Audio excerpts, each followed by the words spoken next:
오늘 고통을 들으시는 하나님이라는 제목으로 우리가 하나님 말씀 함께 나누고 듣도록 하겠습니다. 하나님께 택함 받고 하나님께 복이 될 것이라고 얘기 들은 그러한 사람이 있죠. 믿음의 조상이라고 하는 아브라함, 우리 성도님들 다 아실 것입니다. 이 아브라함에게 하나님께서는 떠나라고 하셨죠. 그 다음에 복이 될 것이라고 얘기했고, 큰 민족을 이룰 것이라 했고, 넓은 땅과 모든 소유를 줄 것이라고 얘기를 했습니다. 그런데 또 하나님께서 그에게 하신 말씀이 있습니다. 너를 축복하는 자에게 내가 복을 내리고 너를 저주하는 자에게는 내가 저주를 하리니 모든 족속, 이스라엘뿐만 아니라 그 주변의 모든 족속들이 너로 말미암아 결국은 복을 얻을 것이다 라고 얘기를 했습니다. 복과 저주를 들은 아브라함, 하지만 그가 얼마나 이 복되고 영광된 사람인지 결국은 너 자손뿐만 아니라 네가 모르는 모든 사람에게도 너가 복이 될 것이다 라고 놀라운 말씀을 해주셨습니다. 이 말씀만 듣고 받고 아브라함은 고향을 떠났죠. 부모님 댁을 떠났습니다. 이때가 75세, 힘들게 떠났을 것 같습니다. 그 이후에 여러 가지 일들이 있었죠. 아브라함은 75세였지만 맹렬한 용사이기도 했습니다. 그는 주변의 모든 적군들을 무찔렀습니다. 크고 작은 부족들, 그들의 창과 검 맞서 싸웠습니다. 이렇게 고뇌와 고난과 어떻게 보면 아주 긴 시간, 어떻게 보면 고통의 시간이라고 할 수 있을 것입니다. 그 가운데 아브라함은 하나님을 점점 더 알아갈 수 있었을 것입니다. 그런데 그도 사람인지라 이렇게 복된 말씀을 듣고 약속을 받았지만 힘들 때가 있었겠죠. 하루는 이때 하나님의 말씀이 환상 중에 임합니다. 두려워하지 말라. 내가 너의 방패가 되고 너의 지극히 큰 상급이 될 것이다. 아브라함 묻습니다. 그래요, 하나님, 제가 이렇게 이기는 걸 보니 방패가 되시는 건 맞는 것 같아요. 그런데 상급은 어떤 걸 말씀하십니까? 무엇을 주려 하십니까? 저는 100세가 다가오는데 어떠한 것도 여기서 물려서, 그리고 주님께서 말씀하신 창대한 민족을 이룰 그런 그 상급의 기미가 보이지 않습니다 라고 얘기를 한 것입니다. 이러한 때에 하나님께서는 다시 한번 그의 마음을 잡아주십니다.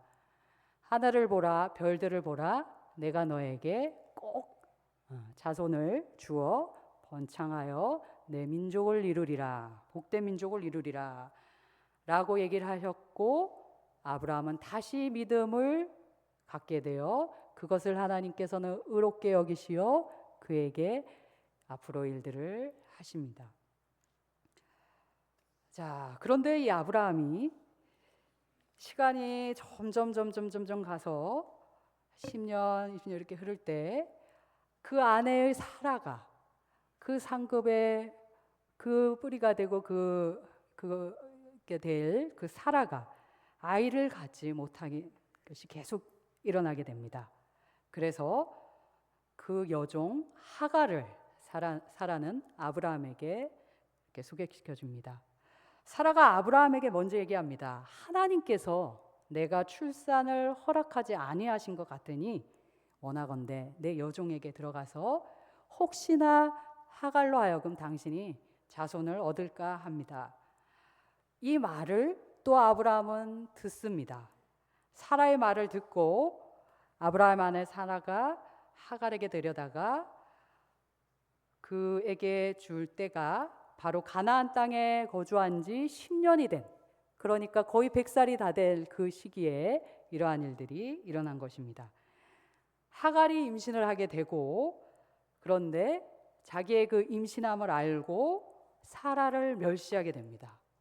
우리가 이 일을 봤을 때 이게 꼭 하나님의 섭리가 아니더라도 우리 인간사의 모습을 봐서라도 당연히 있을 법한 일 아닙니까? 그렇죠. 우리의 인간사에 있어서 당연히 멸시와 교만이 싹틀 수 있는 그러한 때일 것입니다.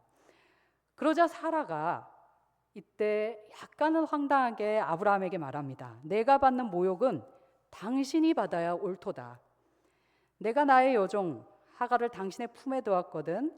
그가 임신하고 나를 멸시하니 당신과 나 사이에 누가 여호와가 판단하기를 원하노라 라고 약간은 황당하지만 신앙의 말로도 들을 수 있는 황당한 말을 합니다. 이러자 아브라함도 사라에게 당황스러운 답변을 하죠. 당신 여종은 너의 것이니 너 마음대로 해라. 너의 눈에 좋을 대로 너가 그에게 행하라 라고 그는 아무런 책임도 지지 않고 넘겨버립니다. 그러자 사라가 하갈을 학대합니다. 당연한 순이겠죠. 하갈이 사라 앞에서 도망을 치게 됩니다. 이 도망친 곳이 우리 대한민국이 아니라 그 사막 한가운데라는 것이 문제인 것 같습니다. 제가 얼마 전 뉴스를 봤는데 이슬람 참배를 가다가 62명의 사람이 버스가 고장이 나서인지 타 죽었다, 말라 죽었다는 그런 기사를 봤습니다. 그러한 땅에 그냥 임신한 몸으로 던져진 것입니다. 도망친 것입니다. 얼마나 하갈의 마음이 그리고 그 아픔이 그 고통이 컸으면 그냥 도망갔을까요? 이때 하나님께서 역사하십니다. 하나님의 사자가 그 광야의 샘물, 그 숨결에 도달한 그 하갈에게 찾아옵니다. 하갈아, 내가 어디서 왔으며 내가 어디로 가느냐? 그러자 하갈은 솔직히 얘기합니다. 나는 내 여주인 사라를 피해 도망갑니다. 그러자 주님의 사자가 얘기합니다. 다시 그 주인에게 돌아가라. 하나님도 좀 너무하신 것 같습니다. 그 수하에 복종하라. 물론 하나님의 뜻이 있겠죠. 그리고 또 이렇게 얘기합니다. 놀라운 말씀입니다. 내가 너의 씨를, 너의 태에 있는 너의 자손을 크게 번성하고 그 수가 많이 셀 수 없이 하겠다. 이 말은 누가 들은 말이죠? 아브라함이 밤하늘의 별을 보고 들은 그 축복의 말씀과 같습니다. 그리고 여호와의 사자가 이르니 이렇게 얘기합니다. 내가 임신하였즉 아들을 낳을 것인데 그 이름을 이스마엘이라 하리라 라고 얘기합니다.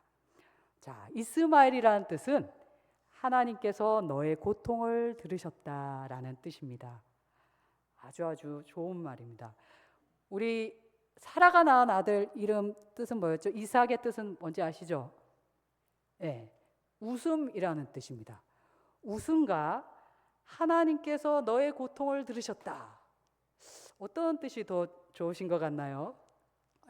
둘 다 좋은 뜻인데 우리가 다 우리의 삶에 필요한 그러한 주님의 음성인 것 같습니다. 자, 그런데 그 사람 중에 이스마엘이 들나귀가 되어 모든 사람을 치고 모든 사람이 그를 치고 모든 형제와 대항하며 싸우며 살 아이다 라고 약간은 안타까운 말씀을 하십니다. 하갈이 이때 하나님의 사자를 만나 내가 너를 살릴 뿐만 아니라 너의 태를 살릴 뿐만 아니라 번창하여 놀라운 많은 자손을 이룰 것이다. 이 말씀을 들었을 때 얼마나 기쁘고 그 죽음에서 생명에서 흑암에서 빛을 만난 그러한 느낌이었겠습니까? 그래서 그 샘물을 그는 부엘라 헤로이라고 부릅니다. 바로 나를 살피시는 하나님이란 뜻입니다. 하갈이 어쩌면 아주 억울한 상황에 있습니다. 아브라함 직접 하나님을 만난 음성을 들은 아브라함 그리고 그 이야기를 전해 들은 사라 그 어느 누구도 하갈의 입장, 하갈의 생각을 하지 않아 주었습니다. 사실 하나님의 섭리와 계획과 역사 안에서 비틀어지고 기다리지 못하고 잘못한 것은 사라와 아브라함이었지만 하갈이 이러한 억울한 가운데 이러한 고통 가운데 처해 있습니다. 그러나 하나님께서는 그들의 잘못도 그 고통도 이렇게 축복과 번성의 말씀으로 이렇게 해주고 계십니다. 제가 이 이야기를 들으며 곰곰이 좀 생각해 보았습니다. 우리의 인생이 하나님께서 하나님의 형상으로 만든 우리의 피조물, 우리 한 사람 한 사람이 어쩌면 아브라함과 사라의 삶을 많이 살아갈까, 하갈의 삶을 많이 살아갈까, 이러한 생각을 제가 좀 이 이야기를 들으면서 간혹 해보게 됩니다. 우리가 물론 택함받은 자녀고, 우리가 물론 그 약속을 지내면서 살아가지만 또 이 세상은 어떤 세상입니까? 아직 하나님 나라가 도달하지 않은 죄악 세상 아닙니까? 우리가 살아가는데 고통, 슬픔, 좌절, 오해, 아픔, 그렇죠? 억울함, 이러한 것들이 없을 것 같습니다. 그래서 어쩌면 아브라함과 사라의 그 받은 약속에도 너무나 은혜되고 충만하지만 하갈이 받은 이 약속, 본인의 잘못 그리고 다른 이의 잘못, 그 죄 가운데 있었지만 그럼에도 불구하고 하나님께서 그 뜨거운 광야로 찾아오시어 그를 지켜 살펴보아여 주시고 그의 고통을 들으셨다 얘기해 주시고, 그리고 그와 함께하여 너를 살펴주겠다라는 하나님의 음성이 어쩌면 우리의 굴곡진 삶과 부딪히는 삶 가운데 더욱 절실히 느껴지는 때가 있지 않나 생각을 해봅니다. 우선은 우리가 오늘 이 말씀을 통하여 생각해 볼 것은, 하나님께서는 누구의 잘못, 어떠한 상황, 우리의 어떠한 부족함에도 우리의 고통을 어디서나 들으신다는 것입니다. 우리의 작은 그러한 목소리, 우리의 부르짖음까지 들으시는 분이 하나님이심을 오늘 우리가 알 수 있습니다. 사랑하는 성도 여러분, 우리가 살아가는 동안에 누구나 고통을 경험합니다. 억울한 상황, 외로운 자리, 그리고 설명할 수 없는 아픔들이 너무 많습니다. 어떻게 보면 우리가 알 수 없는 일들이 더 많습니다. 아무리 발전이 되고 아무리 풍족해도 알 수 없는 그 가운데 놓인 게 바로 우리입니다. 이때 종종 우리는 이러한 의문을 품습니다. 아브라함같이, 사라같이, 하갈같이, 정말 하나님 나를 아시나요? 하나님 왜 제가 여기에 있나요? 하나님 왜 내가 이 일을 겪어야 합니까? 왜 내가 이 사람과 갈등이 있어야 합니까? 라는 이러한 질문 가운데 우리가 처해질 수 있을 것입니다. 오늘 그 갈등을 어쩌면 가장 크게 겪은 사람이 이번 장으로는 하갈일 것입니다. 하나님, 주님 저를 아십니까? 저는 사실 이스라엘 사람도 아닙니다. 이집트 사람, 애굽 사람입니다. 하지만 저는 어찌저찌 아브라함과 사라를 만나 하나님에 대해서 알게 되었습니다. 하지만 저는 애굽의 그 수많은 신들과 애굽의 그 강력한 사람의 권위와 파라오의 권위 앞에 그렇게 살았던, 사람을 두려워하고 신을 두려워하고 무서워했던 그러한 연약한 자입니다. 하지만 주님의 축복으로, 주님께서 축복해 주신 이 집안의 축복으로 제가 주님을 알게 되었습니다. 주님, 다시 새롭게 주님을 알고 싶습니다. 주님, 주님을 안다는 그들에게 실망도 하고 낙심도 하였지만 다시 주님을 이 광야에서, 이 생명수 가운데 다시 만나게 되었습니다. 라고 놀라운 기쁨의 고백을 하였을 줄 모릅니다. 오늘 우리 하나님께서는 이러한 분이신 것 같습니다.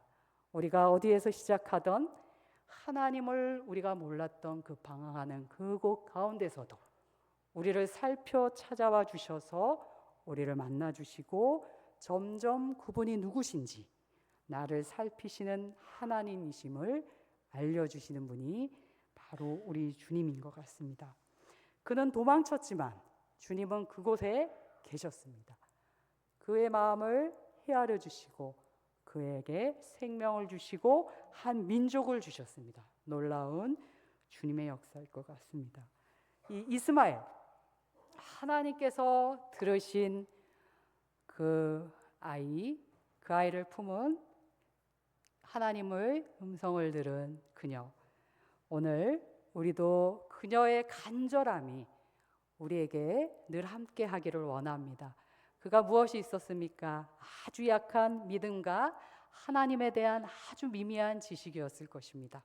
그리고 그거보다 훨씬 큰 사람에 대한 실망과 좌절이었을 것입니다. 하지만 하나님께서는 이스마엘, 내가 들었다, 내가 보았다, 내가 너와 함께 하신다고 하나님께서 응답해 주십니다. 우리의 눈물, 우리의 상처, 우리의 고백이 이런 하나님께 늘 닿는 그러한 시간들 되었으면 좋겠습니다.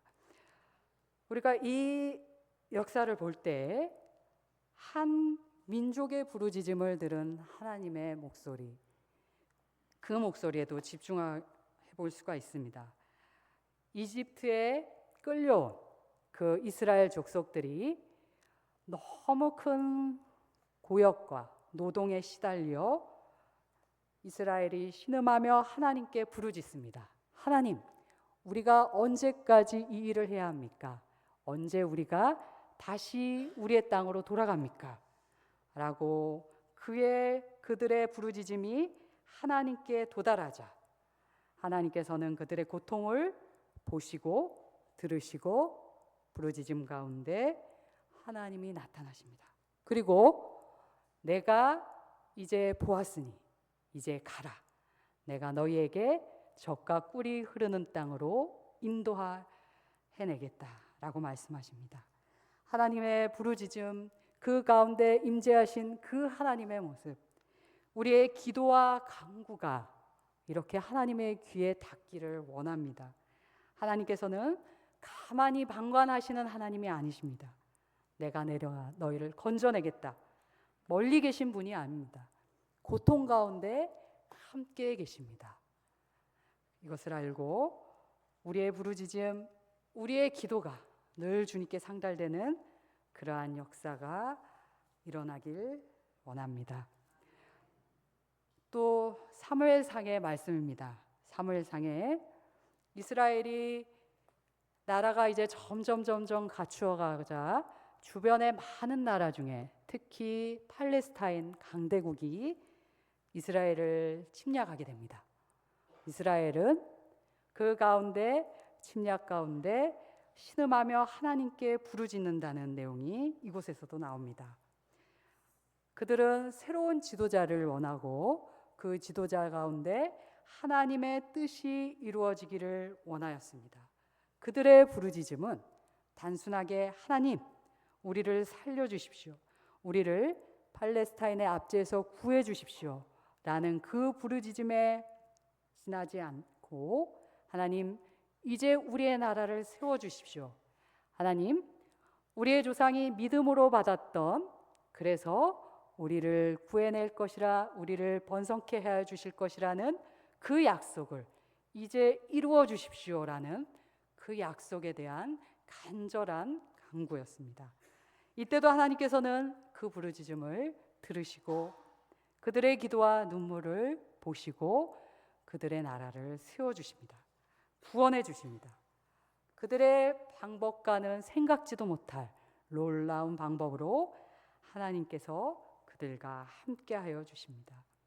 이번에는 하나님께서 단순히 그들의 고통만을 들어주신 것이 아니라 그들을 일일이 돌보시고 지도자를 세우시고 그리고 그들의 나라 가운데 하나님의 나라가 임할 것이라는 많은 소망의 말씀, 많은 선지자들이 나올 수 있는 그 바탕과 기초를 그 가운데 마련해 주셨습니다. 오늘 우리의 삶 속에서도 우리가 구체적으로 부르짖기를 원합니다. 그냥 고통 가운데 하나님께 나아가는 것이 아니라 하나님, 구체적으로 이러한 가운데 우리를 주관하여 주시옵소서. 주님, 제가 이러한 가운데 있습니다. 주님의 뜻이 이곳에 있게 하여 주시옵소서. 제가 이러한 일을 하려 하는데 주님의 나라가 그리고 주님의 뜻이 어떻게 이루어질지 주님의 나라를 위해 어떻게 해야 할지 알려주십시오라고 고통 가운데 구체적으로 부르짖기를 원합니다. 그리고 우리의 이 모든 고통이 주님께 부르짖음으로 해결되어야 한다는 사실을 알았으면 좋겠습니다. 우리가 힘들 때, 고통스러울 때 사람을 찾든 전화를 하든 이것저것 백방으로 알아봅니다. 하지만 가장 먼저 우리가 고통 가운데 해야 할 일은 하나님을 찾는 것입니다. 하나님께서 나를 만드셨고 나를 가장 잘 아시고 나의 모든 것을 인도하여 주시고 구원하신 분이시기 때문입니다. 열왕기상 8장을 보면 솔로몬이 이제 왕이 되어 성전을 지으려고 합니다. 그가 성전을 봉헌하여 드린 기도의 장면이 그 가운데 나오는데요. 이스라엘 백성의 부르짖음을 하나님께서 들어주시옵소서라는 그 기도가 바로 이 솔로몬 기도의 중심이 됩니다.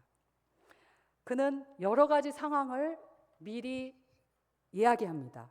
하나님, 우리가 가물게 되었을 때, 깐풍이나 황충을 만나요. 모든 농사가 망해버렸을 때,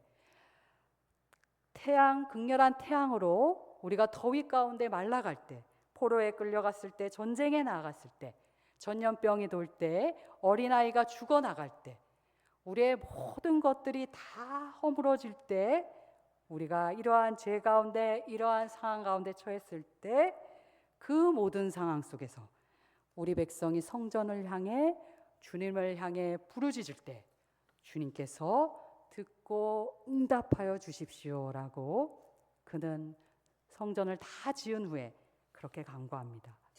그에게 이 성전은 단순한 건물이 아니라 하나님께 부르짖는 그 자리, 하나님께서 만나주시고 하나님께서 들어주시는 그 고통 가운데 다시금 믿음을 이어나가 하나님의 뜻을 깨닫는 그러한 곳이 되었기 때문입니다.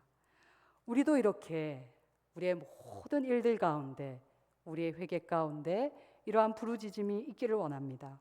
죄를 범한 백성이 하나님께 돌아오기를 간구한 그 솔로몬 같이 내가 어떠한 죄 가운데서도 어떠한 어둠 가운데서도 다시 주님께 돌아가고 싶습니다라는 간구를 주님께 하기를 원합니다.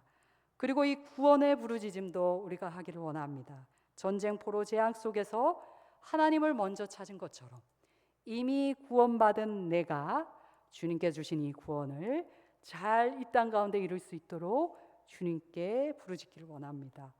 그리고 나뿐만 아니라 나의 가족, 우리 교회, 이 나라, 북한과 이 모든 세상의 모든 구원을 위해 지금도 역사하시는 그 주님을 위해 구원 가운데서도 부르짖기를 원합니다. 어떤 상황 가운데서도 주님께 부르짖는 것, 그것이 바로 믿음의 길일 줄을 믿습니다. 마지막으로 느헤미야 9장은 우리 함께 한번 찾아봤으면 좋겠습니다. 구약 성경 738쪽에 있습니다.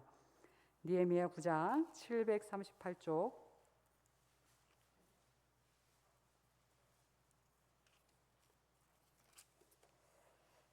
네.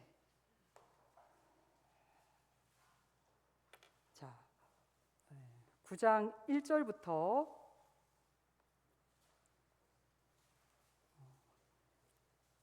17절까지 같이 한번 읽어보도록 하겠습니다.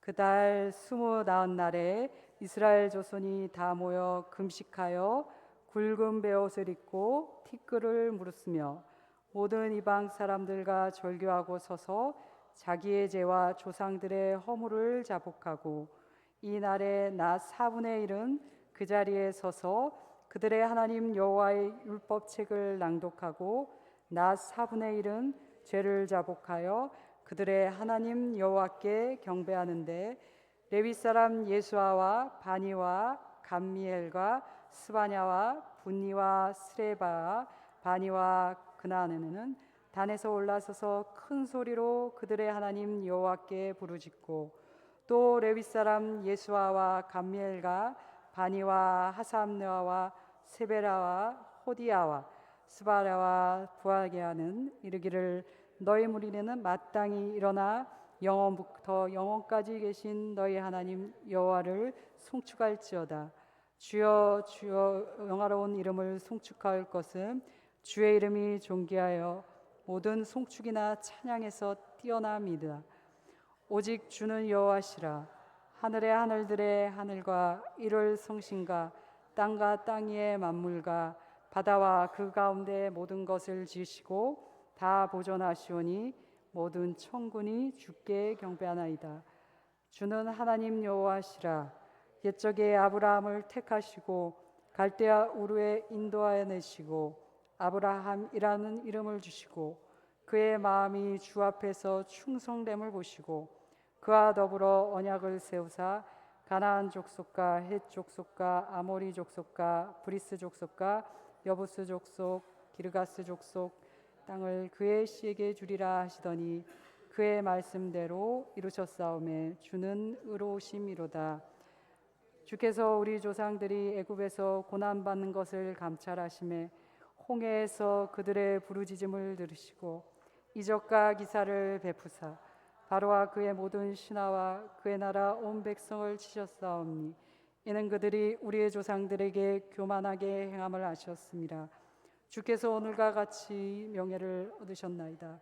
또 주께서 우리 조상들 앞에 바다를 갈라지게 하사 그들을 바다 가운데 육지같이 통계하시고 쫓아오는 자들을 돌을 큰 물에 던진 같이 깊은 물에 던지시고 낮에는 구름 기둥으로 인도하시고 밤에는 불 기둥으로 그들이 행할 길을 그들에게 비추셨사오니 또 시내산에 강림하고 하늘에서 그들의 말씀하사 정직한 기로야 진정한 율법과 선한 율례를 주시고 거룩한 안식일을 그들에게 알리시며 주의 종 모세를 통하여 계명과 율례와 율법을 그들에게 명령하시고 그들의 굶주림 때문에 그들의 양식을 주시며 그들의 목마름 때문에 그들에게 반석에서 물을 내시고 또 주께서 옛적에 손을 들어 맹세하겠다고 주겠다고 하신 땅을 들어 차지하라 말씀하셨으나 그들과 우리 조상들이 교만하고 목을 굳게 하여 주의 명령을 듣지 아니하고 거역하며 주께서 그들 가운데 행하신 기사를 기억하지 아니하고 목을 굳게 하며 패역하여 스스로 한 우두머리를 세우고 종되었던 땅으로 돌아가고자 하였나이다. 그러나 주께서는 용서하는 하나님이라 은혜로우시고 긍휼히 여기시고 도디 노하시며 인자가 풍부하시므로 그들을 버리지 아니하셨나이다. 아멘. 그렇습니다. 오늘 이 느헤미야의 말씀에 오늘 우리의 부르짖음과 우리의 고통을 들으신 하나님이 어떠한 분이심이 다 나와 있습니다. 용서하시는 하나님, 그 누구의 잘못 그리고 그 중요한 주님의 약속에 대한 그러한 잘못 가운데서도 돌이켜 용서하여 주시고 고통을 들어주신 하나님, 은혜로우시고 긍휼히 여기시며 더디 노하시고 인자가 풍부하셔서 반드시 우리를 버리지 아니하시는 그 하나님의 그 은혜가 바로 우리 안에 그리고 항상 깃들기를 원합니다. 무엇보다 우리의 고통, 그것이 그 아무것도 아닌 것, 우리를 위하여 십자가의 그 고통 가운데 모든 것을 이루시고 구원해 주신, 지금도 우리 가장 가까이서 우리의 신음과 모든 것을 듣고 계신 그 주님의 사랑이 늘 우리를 감싸기 때문일 것입니다. 사랑하는 성도 여러분, 이 사실을 알고 오늘도 주님을 찬양하며 우리의 고통 주님께만, 우리의 부르짖음 주님께만 드리는 그러한 한평생 되는 우리들 되었으면 좋겠습니다. 기도하겠습니다. 언제나 깨어 우리를 바라보시며 우리와 함께 하시는 주님, 주님 언제나 우리 가운데 함께 하시지만 우리는 연약하여 부족하여 죄 가운데 빠져 살며 흔들리기 일쑤입니다. 주님, 광야 같고 사막 같고 뜨거운 흑암 가운데 오직 주님만이 우리의 생명수 되고 나와 함께 하시며 나를 깊이 하신다는 그 고백이 우리에게 끊어지지 않게 하여 주시옵소서. 우리의 많은 부족함 가운데 우리의 주님 그 약속을 생각하며 나아가지만 주님 흔들릴 때가 많습니다. 주님 붙잡아 주시고 더디 놓아여 주시고 긍휼이 풍성하신 주님께서 우리와 함께하여 주시옵소서. 살아 역사하시는 주님의 은혜와 축복 가운데 한 주도 살아가길 원합니다. 주님, 우리의 영육을 다시 치료하여 주시고 주님, 우리의 모든 만남과 모든 일들 가운데 복의 복을 더하여 주시옵소서. 이 자리에 멀리 있는 그러한 성도님들 가족들 있습니다. 그들이 거하는 모든 곳들도 주님 깊이 관여하여 주시고 그들도 주님과 함께 동행하게 하여 주시옵소서. 모든 말씀 예수님 이름으로 감사하며 기도드립니다. 아멘.